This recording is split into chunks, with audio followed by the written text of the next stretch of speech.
বিয়ের পর প্রথম মুহূর্তেই ভালোবাসায় ডুবল অভি ও ছুটি। হ্যাঁ বন্ধুরা, আমরা এমনটাই দেখতে পারব প্রতিজ্ঞা সিরিয়ালের আগামী পর্বে।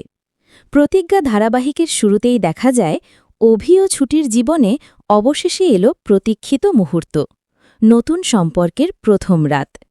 দিনের ব্যস্ততা, নানা আচার অনুষ্ঠান আর পরিবারের আনন্দ উচ্ছ্বাসের পর যখন দুজন একাকিত্ব সময় পেল, তখন চারপাশের সবকিছু আস্তে আস্তে নিস্তব্ধ হয়ে গেল। প্রথমে কিছুটা অস্বস্তি থাকলেও একে অপরের উপস্থিতি তাদের মনকে শান্ত করে তোলে। ছুটি লাজুকভাবে নিজের অনুভূতিগুলো গুছিয়ে নিতে চাইছিল, আর অভি চেষ্টা করছিল তাকে স্বস্তি দেওয়ার। কথা বলতে বলতে তারা বুঝতে পারে এই সম্পর্ক শুধু আনুষ্ঠানিকতা নয়, বরং গভীর এক বন্ধনের শুরু। ছোট ছোট হাসি, চাওয়া পাওয়ার মাঝেই তৈরি হয় এক মিষ্টি বোঝাপড়া।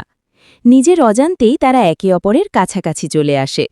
এই রাত তাদের জন্য শুধু রোম্যান্টিক কোনো মুহূর্ত নয়, বরং এক নতুন যাত্রার সূচনা। দুজনে প্রতিজ্ঞা করে ভবিষ্যতের সব সুখ দুঃখ একসাথে মোকাবিলা করবে। ভালোবাসা, বিশ্বাস আর সম্মানের উপর দাঁড়িয়ে তারা গড়ে তুলতে চায় তাদের দাম্পত্য জীবন। অভি ও ছুটির এই প্রথম রাতটা শুধু একটি স্মৃতি নয়, বরং তাদের জীবনের নতুন এক অধ্যায়, যেখানে আবেগ, ভালোবাসা আর আন্তরিকতার মিলবন্ধনে তৈরি হয় এক সুন্দর শুরু।